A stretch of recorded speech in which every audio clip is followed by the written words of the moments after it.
암 환자의 고통은 말로 다 표현할 수가 없다.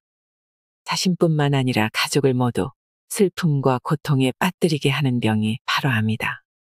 여러분은 영양제를 얼마나 드시고 계신가요? 병원에 가서 의사한테 어떤 약을 처방받아 드시나요? 매일매일 먹는 음식이 우리 몸의 일부가 됩니다. 음식을 어떻게 잘 먹느냐에 따라 우리의 건강 상태가 좌우될 수 있습니다. 인스턴트 음식과 화학적으로 합성된 음식들을 자주 먹다 보면 우리 몸의 건강을 해칠 수밖에 없지요. 음식은 자연 그대로 먹는 것이 가장 좋습니다. 천연의 식품들은 수많은 영양분이 있으면서도 그와 반대되는 성질의 영양분도 함께 포함하고 있습니다. 인삼을 먹으면 열이 오르기도 하고 열이 내리기도 하는데 열이 많은 사람의 열을 내려주고 열이 없는 사람은 열을 내도록 해줍니다. 또한 373이라는 식물은 지혈작용을 하는데 성분 분석을 해보면 혈소판 응집을 방해하여 출혈을 유도하는 물질도 함유하고 있습니다. 이렇듯 식물은 한 가지 성질만 가지고 있지 않고 그때그때 상황에 맞게 우리 몸을 조절해 줍니다. 하지만 약품은 그렇지 않습니다. 한 가지 성분만 추출한 약물이나 영양제는 그때그때 상황에 맞게 조절하는 기능이 없습니다. 한 가지 목표만을 위해서 강력하게 작용하므로 그만큼 부작용도 크게 나타납니다. 한의학 박사 김순열 박사는 한의원에 찾아오는 분들 중에는 영양제를 한 번에 한 움큼씩 입에 집어넣는 환자들이 안타깝다고 합니다. 만성질환이라는 미명하에 생활습관이나 식습관을 바꿀 생각은 안 하고 당뇨약, 혈압약 등 평생 동안 약을 처방받아 먹는 사람들도 많지요. 요즘 뉴스에는 영양제가 거의 효능이 없다는 내용이 자주 보도되는데도 그 말을 믿지 못하고 영양제의 효능을 맹신하는 분들이라면 오늘 영상을 끝까지 보셨으면 합니다. 화학적으로 합성한 음식들은 진짜 음식이 아닙니다. 입에 달고 맛나고 칼로리가 높은 음식도 진짜 음식이 아닙니다. 조금 덜 달고 조금 덜 맛있고 먹기에 조금 불편하더라도 진짜 음식, 자연 그대로의 음식을 먹는 것이 우리 몸의 건강한 평형 상태를 유지하는 지름길입니다. 오늘 소개해드릴 책은 김순열 한의학 박사의 진짜 식사입니다. 암세포를 파괴하는 항암식. 이런 음식에서 발암물질이 나온다. 암 환자의 고통은 말로 다 표현할 수가 없다. 자신뿐만 아니라 가족을 모두 슬픔과 고통에 빠뜨리게 하는 병이 바로 암이다. 세계보건기구는 생활양식이 바뀌지 않는 한 암 발생 건수가 2018년 연 1,800만 건에서 2040년 연 2,950만 건으로 늘어날 것이라고 경고한다. 암은 각 나라의 인구 구성과 경제 상황에 따라 발병률과 사망률에 큰 차이를 보인다. 주로 소득 수준이 높은 선진국일수록 암 발생률이 더 높다. 우리나라도 사망 원인 1위가 암이다. 암으로 인한 사망률이 전체 사망 원인 중 약 26%를 차지하고 있다. 보건 통계 자료에 따르면 한국인에게 많이 발병하는 위암, 폐암, 간암, 대장암, 유방암은 짠 음식과 고지방식을 하고 섬유질을 적게 먹기 때문이라고 한다. 열량 과다 섭취로 인한 비만도 주요 원인 중 하나다. 암은 오랜 기간 암 유발 환경에 노출되어 나타나는 침묵의 병이다. 그만큼 올바른 식습관 형성과 개선이 중요하다. 암을 유발하는 최악의 음식. 육가공식품은 가공 과정에서 암물질 생성. 햄, 소시지, 베이컨 같은 육가공식품은 일군 발암물질이다. 세계암연구기금과 미국 암연구소가 낸 보고서에 따르면 가공육 섭취는 대장암의 위험을 높이는 확실한 위험 요인이라고 경고하고 있다. 육류의 가공을 위한 고온조리 및 훈제 과정에서 많은 첨가물이 들어간다. 그 과정에서 N니트로소 화합물, 헤테로사이클릭 아민, 벤조피렌 같은 발암물질이 만들어진다. 이 발암물질들이 세포 손상을 유발한다. 그래서 정상세포에 돌연변이가 생기고 암으로 발전한다. 고기는 되도록 가공육 대신 신선한 생고기를 먹을 것을 권한다. 젓갈은 일군 발암물질이다. 식탁 위에 차려진 젓갈은 짭조름하고 맛있어서 밥도둑이라고 부른다. 하지만 소금이 많이 들어있는 젓갈은 일군 발암물질이다. 소금 자체는 일군 발암물질이 아니지만 젓갈 속 단백질과 소금의 아질산염이 만나면 니트로사민이라는 발암물질이 만들어진다. 고기 특유의 맛과 색을 내기 위해 사용하는 방부제인 아질산나트륨이 조리 과정에서 아민 단백질과 결합하면 발암물질인 니트로사민이 생긴다. 아질산나트륨 자체는 발암물질이 아니고 니트로사민이 발암물질이다. 젓갈은 되도록 먹지 않기를 당부한다. 튀긴 음식은 아크릴아마이드라는 발암성 물질 함유. 신발도 튀기면 맛있다는 말이 있을 정도로 튀긴 음식은 맛의 제왕이다. 하지만 건강면에서는 빵점짜리 음식이다. 튀긴 음식에는 식품이 고온에 노출될 때 형성되는 아크릴아마이드라는 발암성 물질이 많이 함유되어 있다. 아크릴아마이드는 120도 이상 온도로 식품을 장시간 가열할 때 자연적으로 생성되는 유해물질이다. 그뿐만 아니라 고온에서 튀김 요리를 하면 암 위험을 증가시키는 화합물도 나올 수 있다. 따라서 암 예방을 위해서는 튀김 요리를 삼가야 한다. 굳이 튀김 요리를 먹고 싶다면 조리 시 생성되는 발암물질인 아크릴아마이드를 억제하기 위해 지나치게 높은 온도에서 가열하지 않는 것이 낫다. 식품의약품안전처에 따르면 튀김 온도는 120도를 넘지 않고 오븐을 이용할 때도 200도를 넘지 않게 하는 것이 좋다고 한다. 감자는 황금색이 날 정도로만 튀기거나 굽고 갈색으로 변하지 않게 해야 한다. 육류는 조리 시간을 최소화하는 것이 좋다. 건강을 위해서 튀김보다는 찌거나 삶아 먹을 것을 권한다. 끓는 물은 100도가 넘지 않기 때문에 발암물질인 아크릴아마이드가 발생하지 않는다. 군고구마는 암 유발물질 생성. 군고구마는 입에서 살살 녹을 정도로 맛있지만 조심해야 할 것이 있다. 뜨거운 열을 받아 겉이 검은색으로 변할 정도로 탄 고구마는 암 유발물질 아크릴아마이드가 생성되므로 반드시 탄 부분을 제거하고 먹어야 한다. 또 다른 문제는 고구마를 연탄으로 구울 때 발생한다. 연탄에 고구마를 굽게 되면 이산화황과 삼산화황, 그리고 연탄 속 중금속이 고구마를 오염시킬 수 있다. 또 연탄불에 구워서 먹는 것은 유해가스의 문제도 있다. 연탄은 불완전 연소가 된 유해가스가 많이 나오기 때문에 되도록 피해야 한다. 뜨거운 음료는 식도암에 걸릴 확률 2배 상승.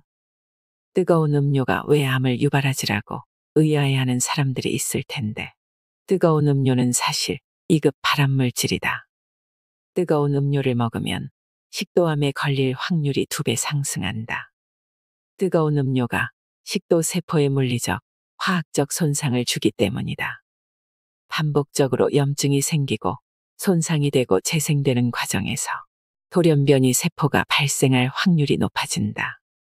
여기서 뜨거운 것의 기준 온도는 65도다. 팔팔 끓인 차나 커피는 곧바로 마시지 말고 호호 불어서 혹은 조금만 기다렸다가 먹는 지혜를 발휘하길 권한다. 구워 먹으면 암을 유발하는 5가지 대표 음식. 현대인의 사망 원인 중 부동의 1위는 암이다. 암 발생의 주원인은 스트레스의 증가, 식생활의 변화인데 음식을 먹는 방법에 따라 암 발생이 증가할 수 있다. 음식을 굽거나 튀기면 맛과 풍미가 있지만 구워 먹으면 오히려 암을 유발하는 음식들을 주의해야 한다. 구워 먹으면 암을 유발하는 음식. 육고기를 바싹 구워 먹으면 전립선암 발생 69% 증가. 소고기, 돼지고기, 닭고기 등은 구울 때 헤테로사이클릭 아민이라고 불리는 발암물질이 생성되어 소량만 먹어도 발암의 위험이 증가한다. 유럽 환경발암원 학회에서는 고기를 바싹 구워 먹는 사람이 그렇지 않은 사람에 비해서 전립선암 발생이 69% 증가한다고 보고했다. 고기를 높은 온도에서 구우면 벤조피렌이 생성된다. 벤조피렌은 국제암연구소에서 지목하는 대표적인 발암물질이다. 300에서 600도의 고열 처리 과정에서 유기물질이 불완전 연소하면서 생성된다. 고기는 숯불에 구워 먹어야 제맛이라고 하지만 육류를 섭취할 때는 되도록 직접 불에 굽지 않는 것이 바람직하다. 그래도 고기를 구워 먹고 싶다면 숯이나 나무 대신 가스나 전기 그릴을 사용하고 고기를 태우거나 너무 익히지 않기를 권한다. 직화구이를 할 때는 기름이 불꽃에 떨어지면서 연기가 올라온다. 이 연기의 주성분은 다완방향족 탄화수소로서 기름이 불완전 연소하면서 발생한다. 이 성분이 후두암 위험을 5.2배나 증가시킨다. 다완방향족 탄화수소에 노출된 부모로부터 태어난 아이는 그렇지 않은 아이보다 뇌종양에 걸릴 가능성이 30%나 높다고 한다. 닭고기를 구우면 발암물질 헤테로사이클릭 아민류 10배 증가. 육고기 중에서도 닭고기를 구워 먹으면 발암 확률이 가장 높다. 닭고기를 구웠을 때 소고기에 비해서 약 10배 많은 헤테로사이클릭 아민류가 검출되었다. 한 연구에 의하면 닭고기 양면을 3분 정도만 익혀도 발암물질이 나온다고 한다.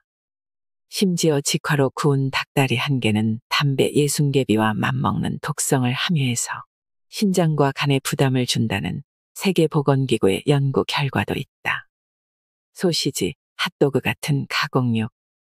소시지, 핫도그 등과 같은 가공육은 대표적인 발암물질이다. 시중에 판매되는 베이컨이나 소시지류 식품의 90%가 아질산염을 포함하고 있다고 한다. 아질산염은 질소가 환원된 물질인 아질산의 수소가 금속으로 치환된 성분이다. 오랜 기간 복용하면 유방암과 대장암, 전립선암 등을 유발할 수 있다. 가공육은 고온에서 조리되므로 헤테로사이클릭 아민과 다완방향족 탄화수소 같은 발암물질에 노출될 수밖에 없다. 등푸른 생선을 구우면 활성산소인 과산화지질 증가. 등푸른 생선은 오메가3가 풍부하여 혈관을 청소하는 건강식품의 대명사다. 하지만 일부 생선은 구워서 조리하면 오히려 건강을 해칠 수 있다. 오메가3 같은 다불 포화지방산을 고온에서 가열하면 과산화지질이 훨씬 많이 생성된다.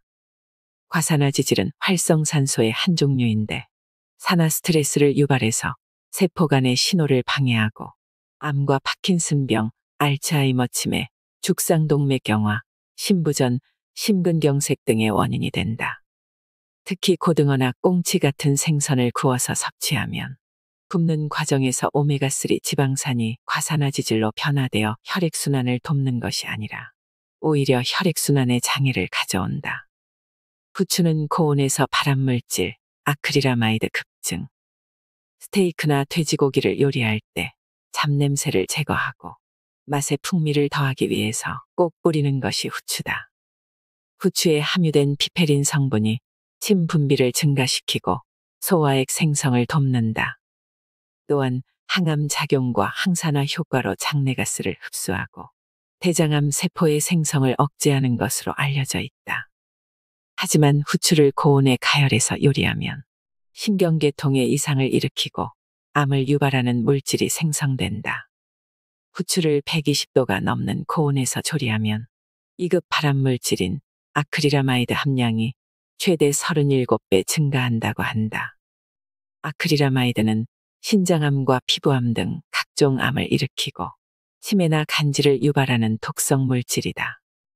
음식을 삶거나 국을 끓일 때는 100도 이상 온도가 올라가지 않기 때문에 후추를 미리 첨가해도 무방하다. 하지만 직접 불에 굽는 것처럼 고온에서 음식을 조리할 때는 반드시 조리가 다 끝난 후에 후추를 뿌려서 먹기를 권한다. 건강한 삶을 살기 위해서는 음식 선택뿐만 아니라 음식을 조리하는 방법도 중요하다. 좋은 식재료를 적절한 방법으로 조리해서 먹어야 한다. 아는 만큼 질병 없이 살 수 있다. 폐암을 예방하는 필수 음식 당근. 사망률이 제일 높은 암은 폐암이다. 우리나라뿐만 아니라 전 세계 여러 나라에서도 폐암은 사망률 부동의 1위를 차지한다. 2020년 우리나라의 사망 통계를 보면 폐암으로 인한 사망자가 인구 10만 명당 36.4명으로 가장 많다. 그 뒤로 간암 20.6명, 대장암 17.4명, 위암 14.6명, 췌장암이 13.2명으로 그 뒤를 잇고 있다. 폐암은 초기 증상이 거의 없어서 더 공포스럽다. 정기적인 건강검진을 통해 최대한 빨리 암을 발견하는 것이 급선무이고 발병하기 전에 예방하는 것이 더 중요하다. 치료가 힘들고 생존율이 낮은 폐암. 폐암으로 진단받으면 5년 이상 생존할 확률이 30% 정도밖에 되지 않는다. 증상을 깨닫고 병원을 방문했을 때는 이미 전이가 많이 된 상황이 대부분이다. 말기 폐암의 5년 생존율은 8% 정도이고 100명 중 8명만 5년을 넘길 수 있다. 그만큼 치료가 힘들고 생존율이 낮은 암이 바로 폐암이다. 그렇다면 폐암은 도대체 왜 발병하는 것일까? 흡연 때문이다. 여기에는 간접흡연도 포함된다. 폐암 발생의 약 70%가 직간접 흡연과 연관되어 있다. 폐암을 막는 가장 확실한 방법은 당연히 금연이다. 이와 더불어 균형 잡힌 영양 섭취로 몸의 저항력을 기르는 것도 매우 중요하다. 암에 대항하는 면역력을 길러야 한다. 폐암을 예방하는 가장 확실한 음식 당근. 베타카로틴의 효과. 폐암을 예방하는 필수 음식은 당근이다. 당근에 들어있는 베타카로틴이 항산화 작용에 뛰어난 역할을 한다. 베타카로틴은 강력한 항산화 작용을 통해 우리 몸속의 독성 물질과 발암물질을 무력화시킨다. 암이 발생하는 이유는 세포의 유전자가 활성산소에 의해 훼손되기 때문이다. 베타카로틴이 체내 세포가 손상되는 것을 방지해서 세포를 보호하는 데 중요한 역할을 하고 항산화 작용으로 암의 발생과 진행을 억제한다. 베타카로틴은 몸속에서 비타민 A로 변환되기 때문에 비타민 A의 기능도 할 수 있다. 비타민 A는 인체의 점막과 피부, 면역 기능을 정상적으로 유지하고 시력을 보존하는 데 필수 성분이다. 그래서 베타카로틴이 항산화 역할 외에도 다양한 역할을 할 수 있는 것이다. 베타카로틴은 녹황색 채소와 과일 그리고 해조류에 많이 함유되어 있다. 특히 당근, 클로렐라, 고추, 시금치, 쑥, 질경이, 케일, 곶감, 살구, 망고, 바나나, 김, 미역, 다시마 등에 많이 들어있다. 당근을 섭취해야 하는 이유. 사실 베타카로틴은 당근 외에 다른 채소에도 많이 들어있다. 그런데 필자는 왜 수많은 채소들 중 당근을 섭취하라고 권할까? 그 이유는 다른 채소들보다 당근에 훨씬 많은 베타카로틴이 함유되어 있기 때문이다. 당근에는 베타카로틴 외에도 신체에 유익한 영양 성분들이 많이 들어있다. 대표적으로 칼륨, 칼슘, 식이섬유가 있다. 칼륨은 체내의 나트륨을 배출하고 혈압 상승을 억제하는 효과가 있어서 체내 나트륨 조절이 중요한 고혈압 환자가 꼭 섭취해야 하는 영양분이다. 칼슘은 뼈와 치아를 튼튼하게 해주는 영양분이어서 성장기 아이들과 어르신들이 꼭 섭취해야 한다. 3. 식이섬유는 장 기능을 활성화하고 유익균의 먹이가 되어 번성하도록 하고 혈관의 나쁜 콜레스테롤 수치를 감소하는 데 도움을 주는 필수 영양소다. 그래서 당뇨병, 고지혈증 환자에게 꼭 필요한 영양분이다. 올바른 당근 섭취법과 주의할 점. 중앙대 식품영양의학과의 보고에 따르면 당근을 꾸준하게 섭취하면 폐암 발병률이 63% 감소한다고 한다.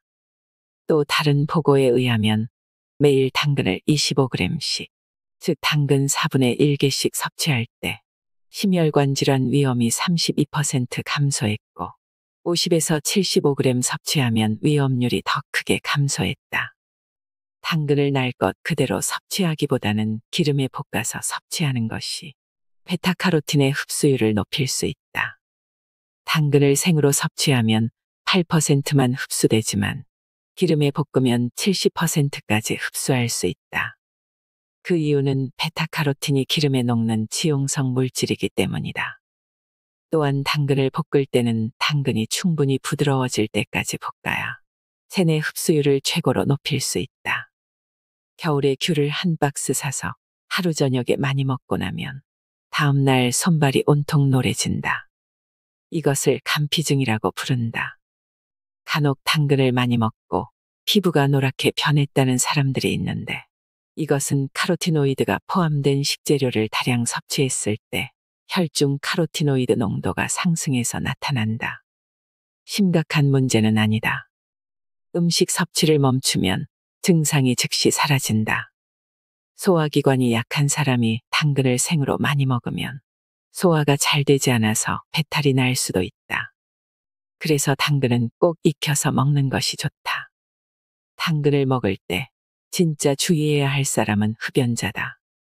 흡연자가 당근을 과다 섭취하면 오히려 항암 작용이 아닌 암세포를 조장하는 결과를 초래할 수 있다.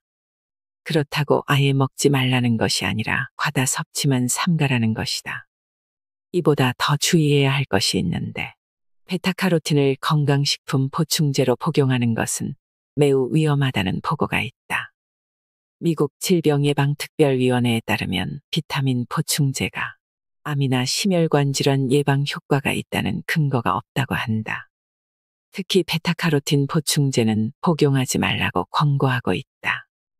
베타카로틴 보충제를 과잉 섭취하면 근육과 뼈 통증, 메스꺼움, 탈모 등을 초래할 수 있다. 게다가 흡연자가 베타카로틴 보충제를 복용하면 폐암과 심혈관 질환이 오히려 증가한다고 경고하고 있다. 음식은 자연 그대로 섭취하는 것이 가장 좋다. 아무리 값비싼 비타민, 영양제도 당근, 오이, 토마토, 오렌지, 사과, 배를 대신할 수 없다.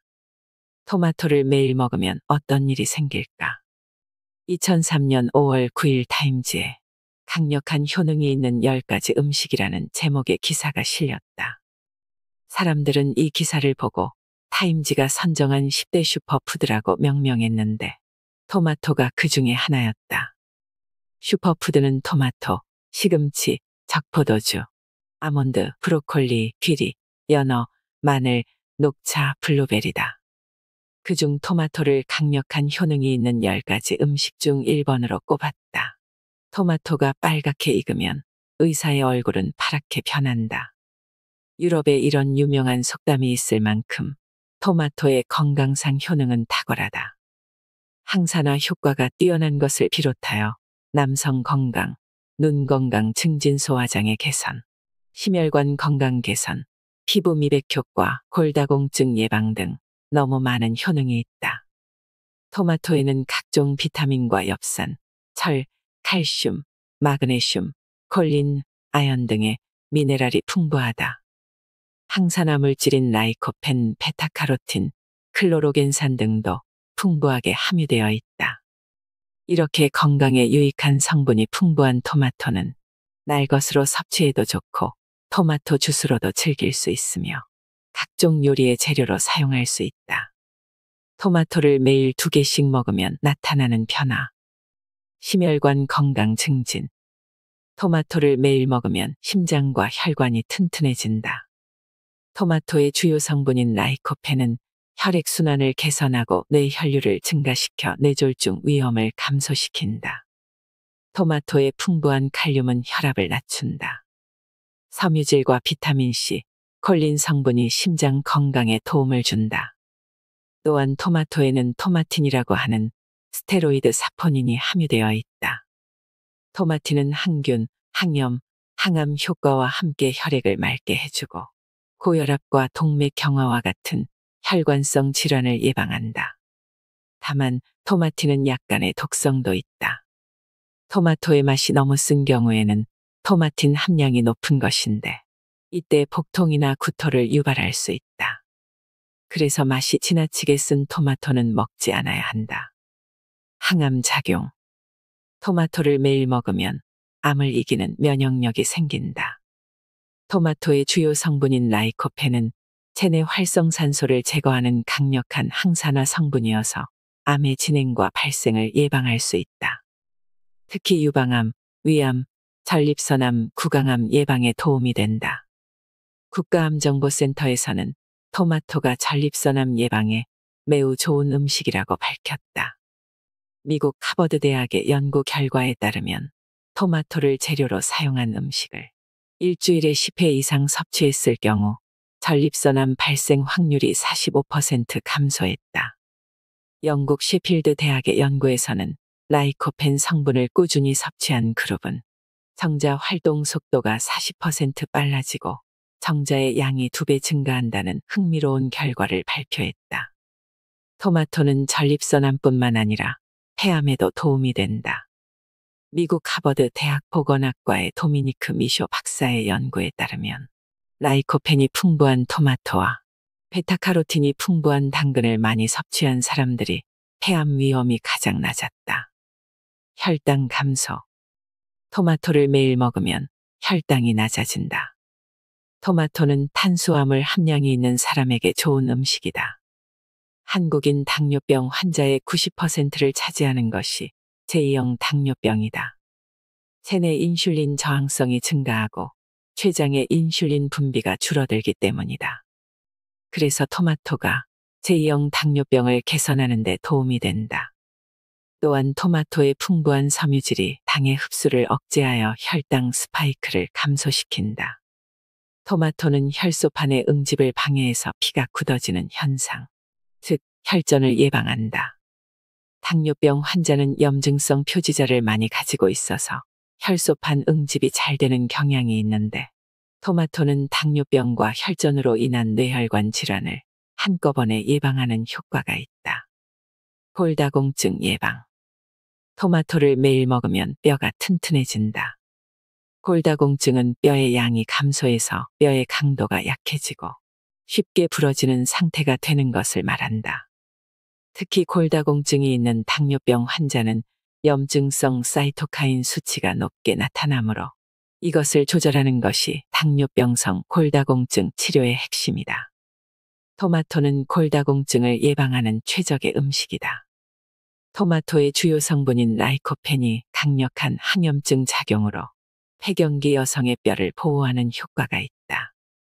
연구에 따르면 라이코펜은 당뇨병으로 인한 고혈당, 갈증, 과식 및 체중 감소를 개선하고 뼈 형성을 촉진하고 골밀도를 증가시킨다. 또한 토마토에 풍부하게 함유된 비타민 K가 우리 몸에서 칼슘이 빠져나가는 것을 막아서 뼈가 튼튼하게 유지되도록 한다. 특히 비타민 K는 뼈와 연골의 시멘트질에 존재하는 비콜라겐 단백질 중 하나인 오스테오칼신을 활성화한다. 오스테오칼신은 뼈 내부의 칼슘 분자를 미네랄화하는 역할을 한다. 그래서 토마토를 섭취하면 오스테오칼신이 칼슘을 굳히고 뼈를 튼튼하게 만드는 역할을 하도록 도와주는 것이다. 뼈가 약한 사람은 토마토를 꼭 먹어야 한다. 피부 미용 개선. 토마토를 매일 먹으면 피부와 머리카락이 좋아진다. 토마토에 함유된 비타민은 모발의 성장을 촉진할 뿐만 아니라 피부의 탄력을 불어넣는다. 토마토는 매일 먹어도 크게 부작용이 없다. 다만 토마토 속의 초록색 씨는 체질에 따라 알레르기를 유발할 수 있다. 가려움증이 있거나 천식, 아토피 환자들은 토마토를 주의해서 섭취하기를 권한다. 토마토의 시트르산과 말산은 신맛을 나게 하는 성분이다. 이 성분이 침 분비를 자극하고 위산의 분비도 촉진한다. 그래서 역류성 식도염이나 속쓰림이 심한 사람은 토마토의 과다 섭취를 삼가야 한다. 영양제를 많이 복용해도 괜찮을까? 2007년 덴마크 코펜하겐 대학병원 젤라코비치 박사팀은 약 23만 2,600명의 피실험자를 대상으로 비타민의 효과에 대해 연구했다. 그 결과가 놀랍다. 합성 비타민을 많이 먹으면 일찍 죽는다는 결론을 내렸기 때문이다. 합성 비타민 A와 E, 베타카로틴을 함께 섭취하면 사망률이 5% 증가하고 따로 섭취하면 비타민 A는 16%, 비타민 E는 4%, 베타카로틴은 7%가량 사망률이 높아진다고 한다. 이것이 유명한 코펜하겐 쇼크이다. 영양분 과잉 시대, 비만과 영양 결핍이 동시에 증가. 현대인의 식생활은 칼로리는 넘쳐나지만 정작 우리 몸에 필요한 비타민과 미네랄은 부족한 경우가 많다.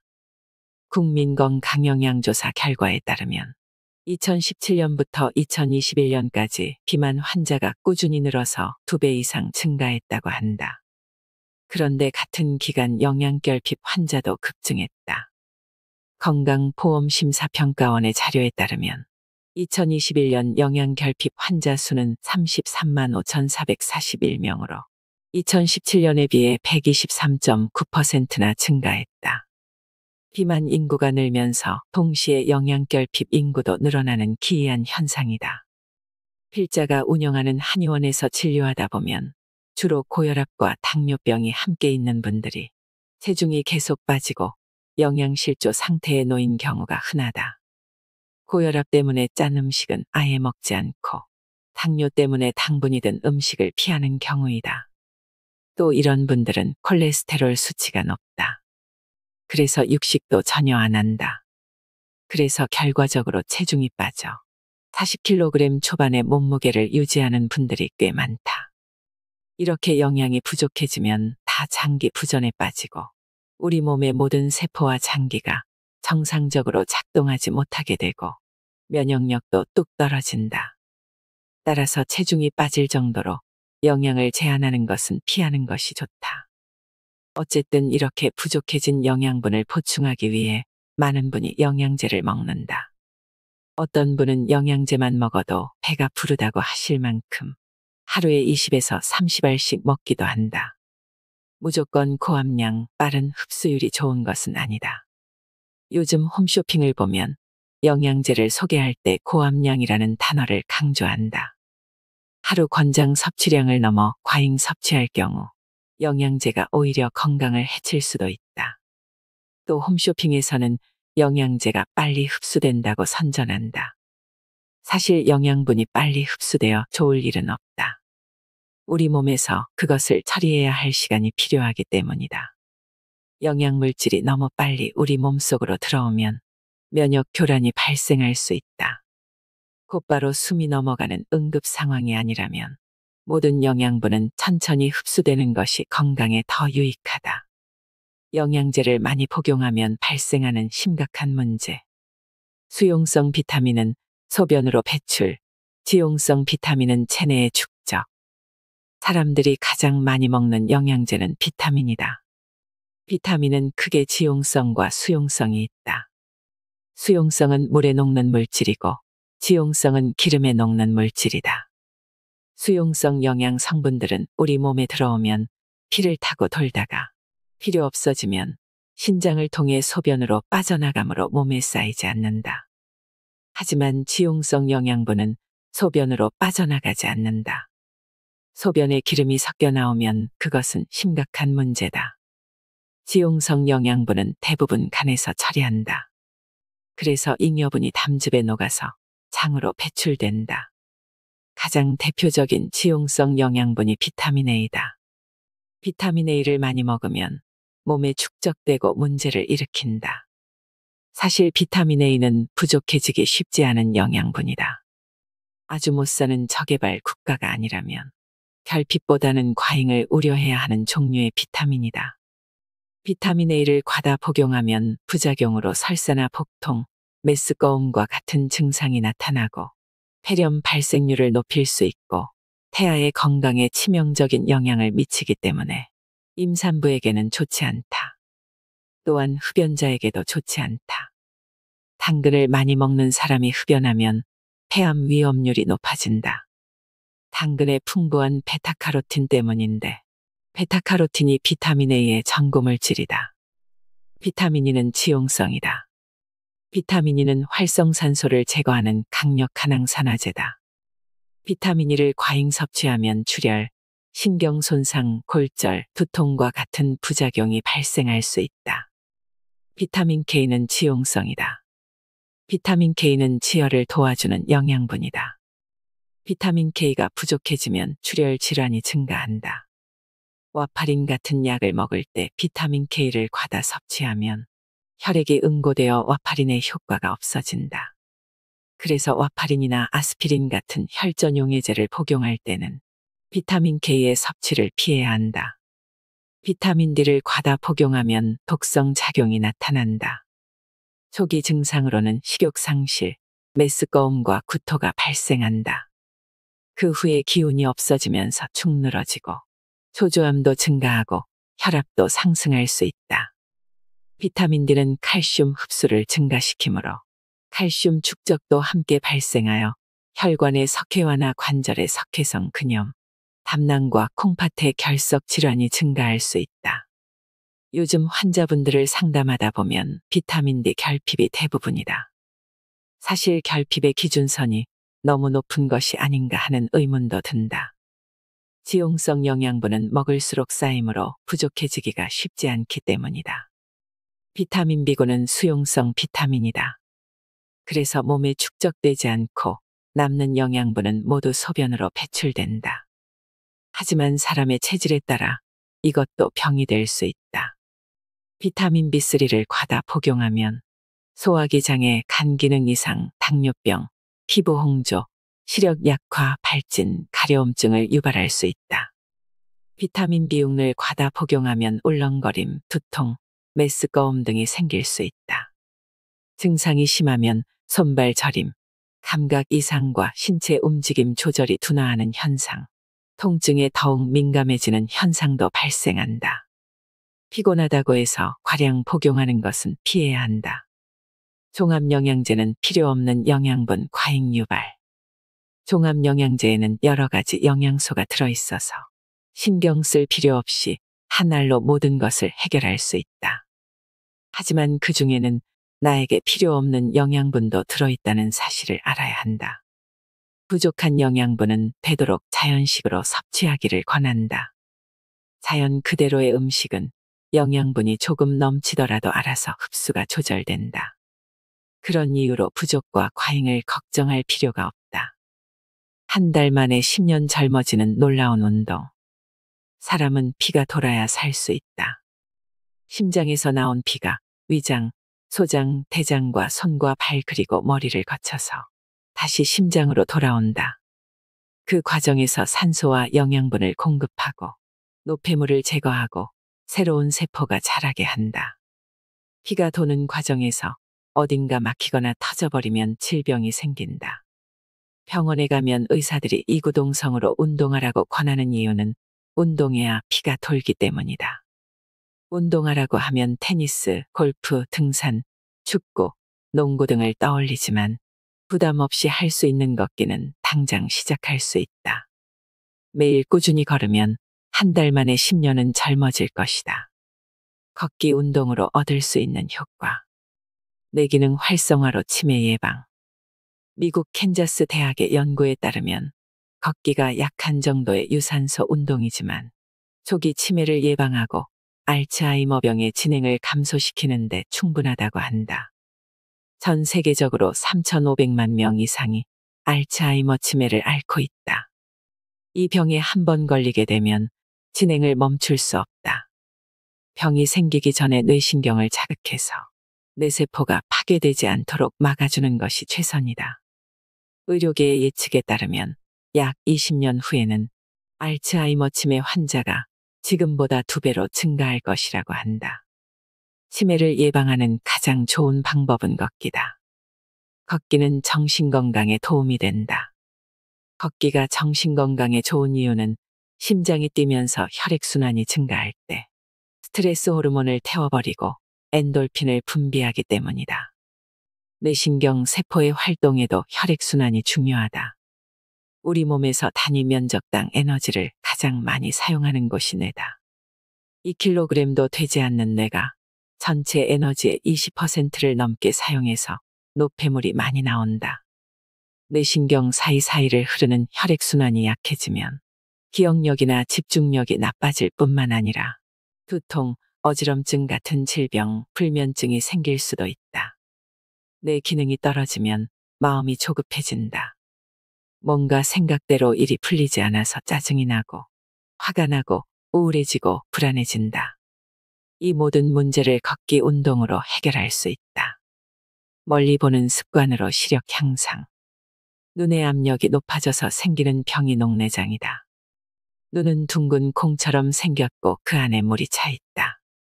이 물의 압력이 높아지면 망막 손상과 시신경의 손상을 유발한다. 녹내장은 주로 혈압이 높아지면 발생한다. 걷기를 매일 하게 되면 혈액순환이 좋아지고 땀을 흘리면서 혈압이 내려가는 효과가 생긴다. 당연히 눈의 압력도 내려간다. 녹내장은 주로 연세가 많은 노인에게 많이 생기지만 젊은이들의 경우에는 걷기가 시력이 향상되는 강력한 수단이 된다. 컴퓨터나 스마트폰을 들여다보느라 가까운 곳에 맞춰진 시력을 매일매일 산책과 걷기를 통해 멀리 보는 것으로 보정해주면 시력 향상에 도움이 될 뿐만 아니라 노안 발생을 획기적으로 줄일 수 있다. 심장질환 예방. 미국 심장협회에 따르면 걷기가 달리기만큼 심장질환을 예방하는 데 효과가 있다고 한다. 하루 30분의 걷기가 관상동맥 질환을 예방하고 고혈압을 완화하고 콜레스테롤 수치를 내려준다. 매일 꾸준히 걸으면 혈액순환이 향상되기 때문이다. 걷는 중간에 1에서 2분 정도를 조금 빨리 걷거나 뛰면 더 효과적이다. 폐활량 증가. 걷기는 유산소 운동으로 산소의 사용량을 늘려준다. 또한 이산화탄소를 포함한 혈액 속의 노폐물을 제거할 수 있다. 요즘 필자의 한의원에는 불안증과 공황장애로 상담하는 분들이 많다. 불안증이 극도에 달하거나 공황 발작이 일어나면 숨쉬기 힘들어서 죽을 것 같다라고 표현한다. 이것은 자율신경 중에 교감신경이 극도로 흥분되면 흉곽이 쪼그라들기 때문인데 평소 운동량이 부족하여 폐활량이 적으면 증상이 더 심하게 나타난다. 이때도 심폐의 기능이 강하면 훨씬 견디기가 쉬워진다. 또 폐활량이 늘어나서 혈액 속의 산소가 풍부해지면 면역력이 강해져서 바이러스와 세균뿐만 아니라 암세포도 살기 힘들게 된다. 췌장 기능 향상. 듀크 대학의 실험에 의하면 걷기가 달리기보다 오히려 당뇨병에 더 도움이 된다고 한다. 걷기를 자주 하는 사람이 달리기 하는 사람보다 내당능과 혈당을 흡수하는 능력이 6배나 더 좋은 결과를 보였다. 혈당이 떨어지면 췌장에서 인슐린을 덜 만들어도 되므로 췌장이 쉴 수 있는 시간이 확보된다. 소화 기능 향상 음식을 먹고 누워 있으면 소화가 잘 되지 않는다는 것을 누구나 느낄 수 있다. 식사 후에 무리한 운동을 하는 것은 바람직하지 않지만 가볍게 걷기 운동을 해주면 위장 운동이 증가하여 소화가 훨씬 쉽고 빨리 된다. 밥 먹고 누워있는 습관은 대장암을 부른다. 불면증, 피부 미용 개선. 걷기를 하면 근육과 뼈가 튼튼해지는 효과가 있다. 뼈에 운동 부하가 걸려야 칼슘이 뼈로 가고 골다공증이 예방된다. 또한 관절 주변의 근육과 인대가 강화되어야 관절염과 통증이 감소한다. 피부 미용에도 걷기가 최고다. 고가의 화장품을 바르는 것보다 숨차고 땀나는 걷기가 피부를 더 빛나게 한다. 걷기는 불면증에도 도움을 준다. 사실 불면증 환자들의 절반 이상이 운동장애가 있다. 무릎이 아프고 허리가 아파서 움직이지 못하기 때문에 혈액순환이 되지 않고 혈액순환이 잘 되지 않아서 뇌 기능이 떨어지고 불면증이 되는 것이다. 저녁 식사 후에 걷기 운동을 30분만 하면 불면증에 시달리지 않는다. 살이 저절로 빠지는 7가지 습관. 살 빼기는 힘들다. 수도 없이 다이어트를 시작하지만 잘 되지 않는 것이 바로 살 빼기다. 큰돈 들이지 않고 또 힘들지도 않게 살이 쑥쑥 빠지는 습관 만드는 법을 알아보자. 이 습관만 몸에 배면 더 이상 다이어트로 걱정하지 않아도 된다. 소금 먹기. 소금을 먹으라고. 소금을 먹으면 살이 더 찌는 것 아닌가. 사실 우리가 뭔가 먹고 싶다고 느끼는 것은 대부분 배가 고픈 것이 아니라 갈증이 나는 것이다. 이것을 가짜 배고픔이라고 한다. 갈증 때문에 이것저것 더 먹게 되는 것이니 차라리 소금을 먹으면 갈증이 싹 사라지는 효과가 있다. 소금을 한 숟갈씩 퍼서 먹으라는 것이 아니다. 밥 먹은 지 얼마 되지 않았는데 입이 궁금하거나 배가 딱히 고프지도 않은데 빵 생각이 나거나 늦은 저녁에 뭔가 먹고 싶을 때 소금을 손가락으로 살짝 찍어서 먹어보자. 그리고 물 한 잔을 마셔보자. 거짓말처럼 입맛이 뚝 떨어진다.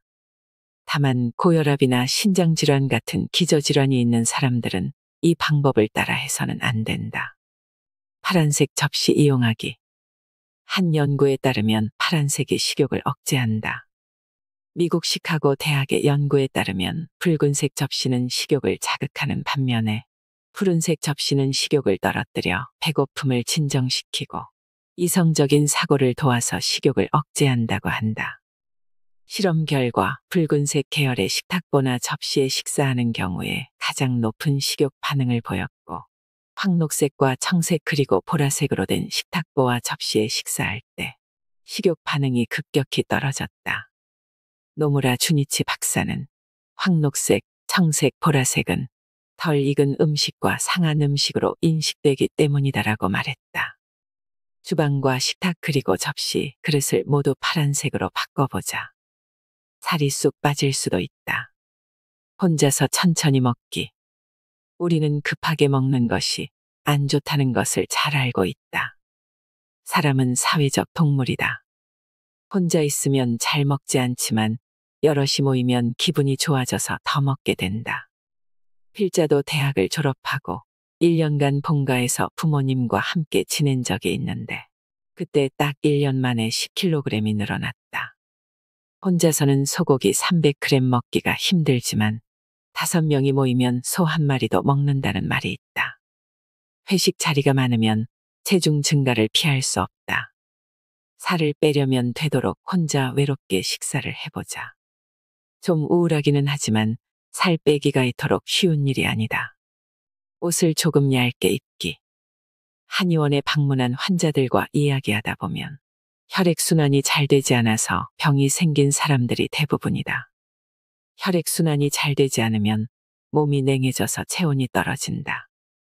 우리 몸은 36.5도라는 체온을 유지하면서 에너지를 만들어내는데 에너지 생성이 잘 되지 않아서 체온이 떨어진다.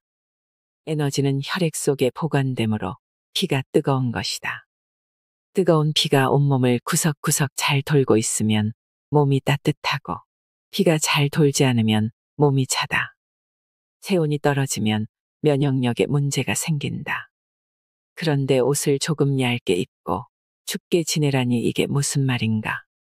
체온을 유지하기 위해서 옷을 껴입고 실내 온도를 올리면 우리 몸은 더 이상 에너지를 만들 필요가 없다고 느낀다. 그래서 대사량이 떨어진다. 반대로 옷을 조금 얇게 입거나 실내 온도를 내려서 서늘하게 만들면 우리 몸은 체온을 올리기 위해서 대사량이 증가한다. 그래서 지방을 태우게 된다. 지방을 태워야 살이 빠진다. 이것은 체중을 줄이고 면역력을 높이는 습관으로는 최고의 방법이다. 다만 몸에 지병이 있는 경우에는 이렇게 하면 병이 더 악화될 수도 있으니 주의해야 한다. 해독 주스 마시기. 사실 살찌는 원인은 딱 한 가지다. 많이 먹기 때문이다. 주변의 비쩍 마른 사람의 일과를 살펴보면 거의 먹지 않는다. 반면에 살찐 사람들 주변에는 늘 먹을 것이 있다. 살을 빼기 위해서는 안 먹는 것이 가장 좋다. 하지만 이것이 쉽지 않다. 그래서 해독 주스를 만들어 마시는 습관을 들이면 효과적이다. 해독 주스의 기본은 ABC 주스다. 사과, 비트, 당근을 갈아서 먹는 것이다. 여기에 블루베리나 요구르트를 추가해서 마시면 좋다. 식이섬유가 풍부한 음식은 조금 달아도 살이 잘 찌지 않는다. 섬유질이 당분의 흡수를 느리게 만들기 때문이다. 또 배고플 때 견과류를 조금 먹거나 약간 매운 음식들이 지방을 연소시키는 효과가 크므로 강황, 생강, 고추, 양파 등을 먹으면 효과적이다. 다만 매운 음식은 소화를 촉진해서 배고픔을 유발할 수 있으니 이 부분만 주의하면 된다. 긍정적 사고. 연예인들은 실제로 몸매와 몸무게가 수입과 직결되므로 다이어트를 목숨 걸고 한다. 하루에 바나나 하나만 먹고 3에서 5시간 운동해서 돈이 수억 원씩 들어온다면 안 할 이유가 없다. 하지만 보통 사람들은 다이어트 자체가 그냥 또 하나의 스트레스일 뿐이다. 그래서 힘든 것이다. 나를 사랑하고 긍정적인 사고로 내 몸무게와 체형에 만족해보자. 사실 남들은 나에게 그다지 관심이 없고 나 자신만 나에게 가장 큰 관심이 있다. 다이어트는 자기만족이다. 스스로 만족하면 그것이 다이어트다. 우스운 얘기일 수도 있지만 에라 모르겠다 외치고 그냥 사는 것도 하나의 방법이다. 꾸준한 운동. 살을 빼기 위해서 운동을 시작하면 오히려 살이 더 찌는 경우가 많다. 실컷 등산하고 나서 막걸리 한 잔 하고 나면 소용이 없다. 달리기 하고 나면 허기가 져서 더 많이 먹는다. 살이 쑥쑥 빠지는 실제적인 운동은 걷기다. 하루 30분에서 1시간 정도만 걸어보자. 매일 꾸준히 해서 습관을 만드는 것이 중요하다. 점심 식사 후에 혹은 저녁 식사 후에 매일 30분 걷고 나면 어느 날 갑자기 날씬해진 자기 모습을 보고 깜짝 놀랄 것이다. 한 가지 꼭 명심해야 할 것은 다른 습관들과 함께해야 효과가 있다는 것이다. 그만큼 사람에게는 먹는 것이 중요하다. 현대사회는 과학기술이 발달하고 농업 생산성이 획기적으로 향상하면서 먹거리가 넘쳐나게 되었습니다. 아직도 식량이 부족한 국가가 있긴 하지만 우리나라의 경우만 봐도 이렇게 먹을 것이 풍족한 시대는 없었습니다. 음식이 부족해서 병이 나는 일은 거의 없습니다. 풍족함이 오히려 독이 되고 있습니다. 먹지 말아야 할 음식들을 과식하다 보니 여러 가지 질병에 시달립니다. 탄수화물을 너무 많이 먹어서 당뇨병과 대사질환이 생기고 육식을 너무 많이 해서 염증과 활성산소의 생성이 증가합니다. 술과 담배는 말할 것도 없고 100년 전만 해도 한반도에 없던 커피 같은 각성제 음료가 지금은 엄청나게 소비되고 있지요. 우리가 매일매일 먹는 음식이 우리 몸의 일부가 됩니다. 여러분, 건강한 음식과 건강한 생활 습관으로 아프지 않고 오래 사셨으면 좋겠습니다. 이상으로 인생의 품격이었습니다. 하루하루 당신의 품격이 더 빛나길 바랍니다.